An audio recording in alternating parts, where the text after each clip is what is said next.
Hola, te saluda Alexandra Bocay, estudiante de la Universidad Tecnológica Vargas. El día de hoy te contaré un poco sobre la historia de la época colonial. Como primer punto tengo la llegada de Cristóbal Colón. Se dice que en el año 1492 Cristóbal Colón arribó a las islas del Mar Caribe, recién unificado, con una española, donde en las islas caribeñas se estableció un sistema de factorías y plantaciones. También se ejecutaron dramáticos hechos de esclavitud y deliberado exterminio de las poblaciones indígenas,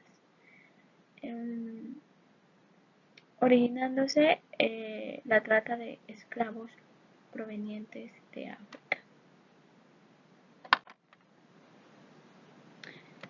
Como segundo punto tenemos conquista de Tenochtitlan.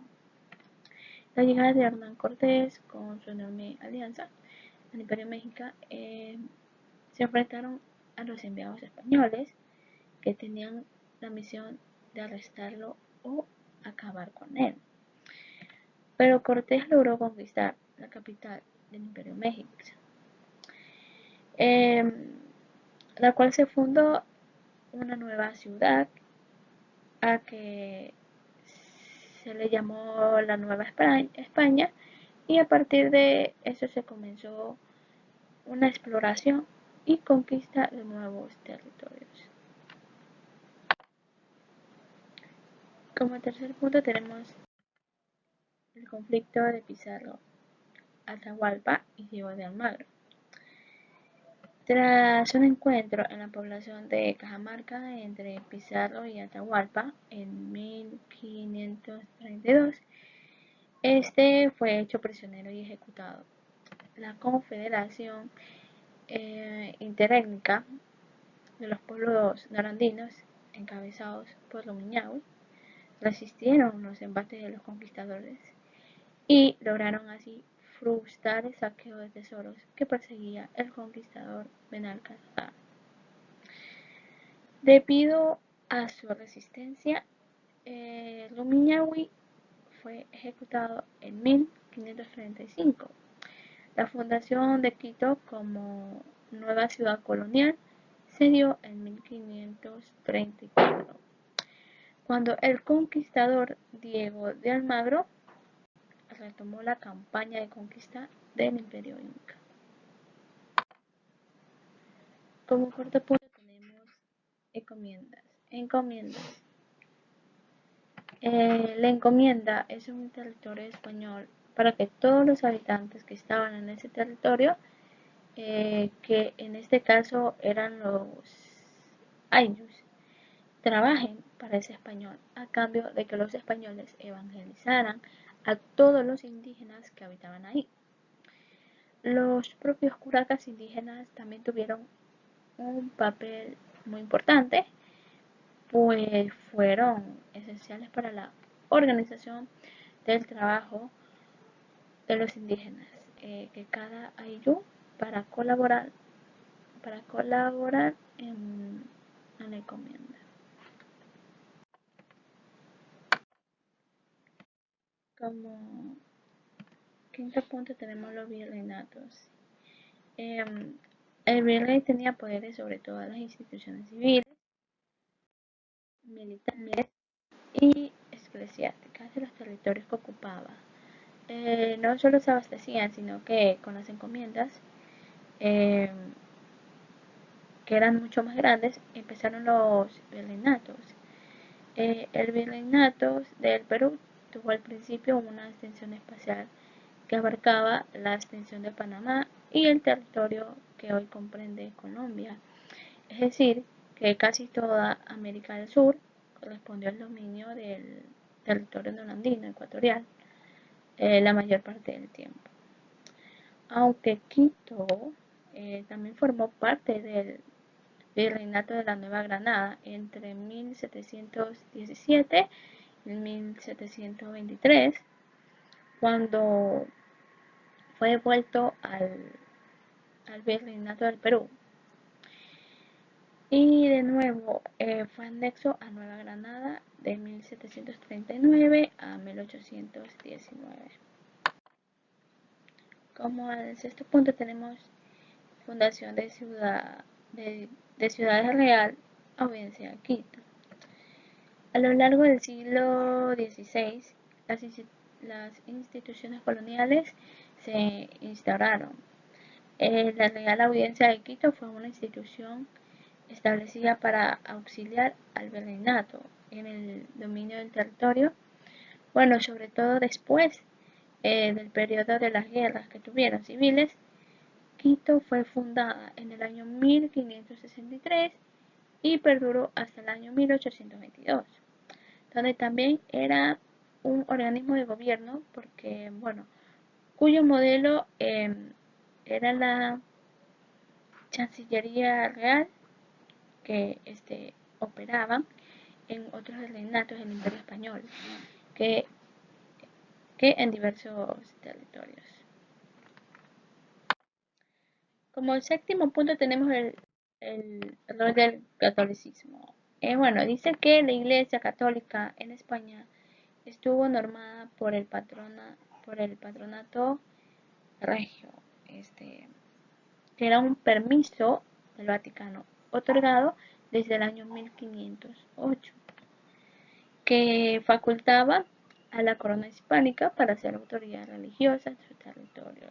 Bueno, eh, siempre con la capacidad, ¿no?, para nombrar a los funcionarios y administrar los bienes que a los bienes eclesiásticos en los dominios del Imperio Español, a cambio de promover la evangelización y fomentar el catolicismo en el mundo. Último punto tenemos la formación de identidades criollas.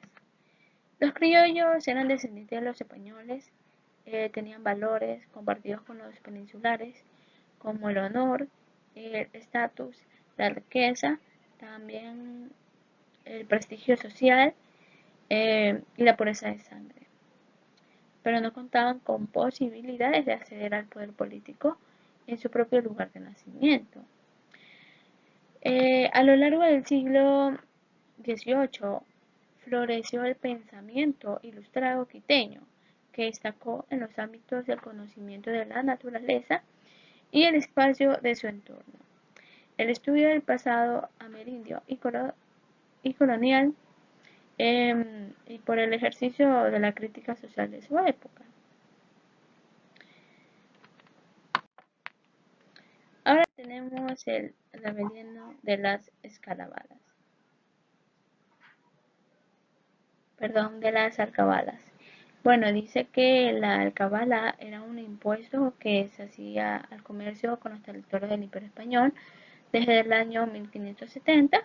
Se dice que las guerras en las que se veía envuelto el imperio bajo el reinado de Carlos llevaron al Estado a solicitar la elevación de la tasa impositiva de las alcabalas de todas las transacciones comerciales efectuadas a lo largo y ancho del imperio.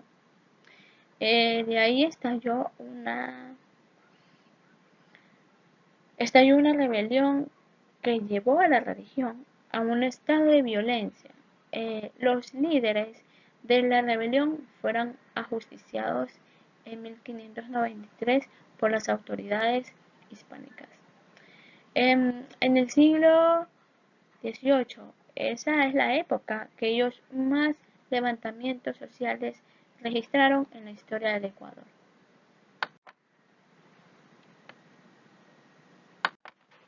Dado a eso, tenemos el pensamiento ilustrado de Quito.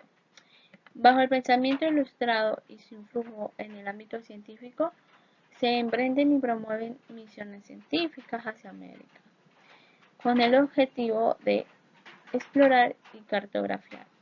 Se dice que esas expediciones están orientadas a recolectar, clasificar e identificar datos relevantes de todos los dominios. Se dice que también entre los más importantes ellos citaban la expedición de Malaspina, que duró de 1789 hasta el año 1794. Organizaban y dirigían por la colonia española. La expedición botánica del Perú fue desde el año 1778 hasta el 1787.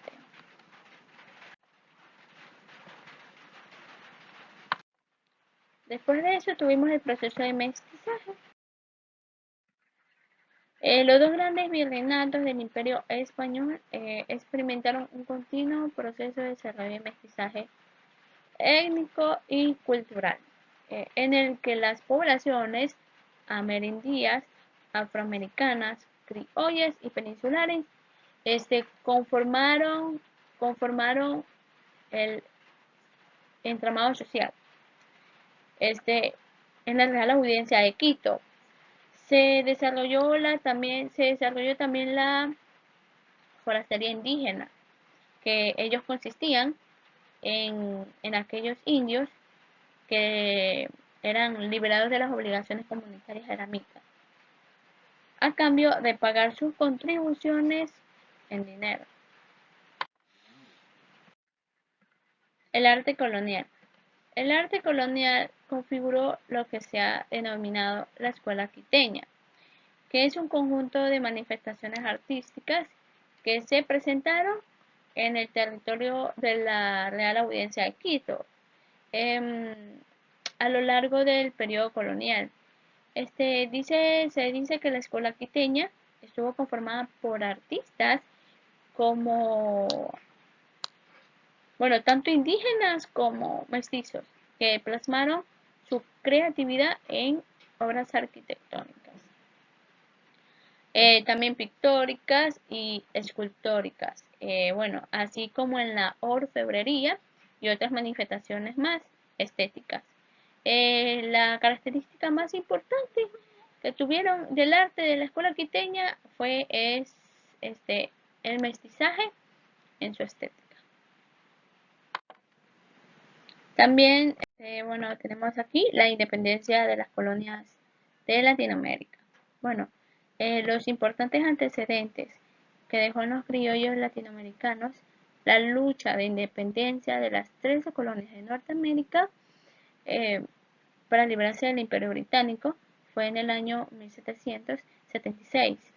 Este proceso histórico marcó mayormente el desarrollo de la lucha por la independencia. Fue sin duda la Revolución Francesa.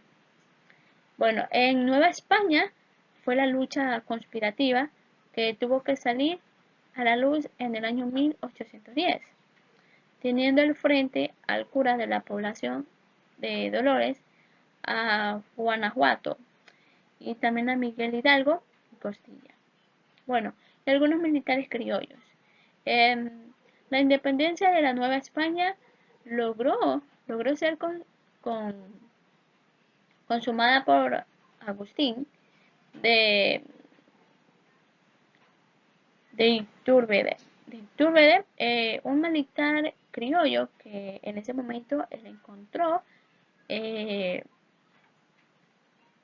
un momento adecuado para así poder lograrlo en el año 1821 y dar paso al nacimiento del efímero Imperio Mexicano y bueno, posteriormente a la República Mexicana. En Centroamérica se siguió un camino fuertemente vinculado a México, Guatemala, El Salvador, Honduras, Nicaragua y Costa. Bueno, después de una breve pertenencia, el Imperio Mexicano se convirtió en las provincias, no, el Imperio Mexicano convirtieron en las Provincias Unidas de América Central hasta el año 1838. En el enfoque global, ahí para los criollos y mestizos americanos, las independencias significaron la ruptura de una cultura nacional que existió por 300 años la pertenencia al Reino de España como súbditos de la corona. Gracias por su atención.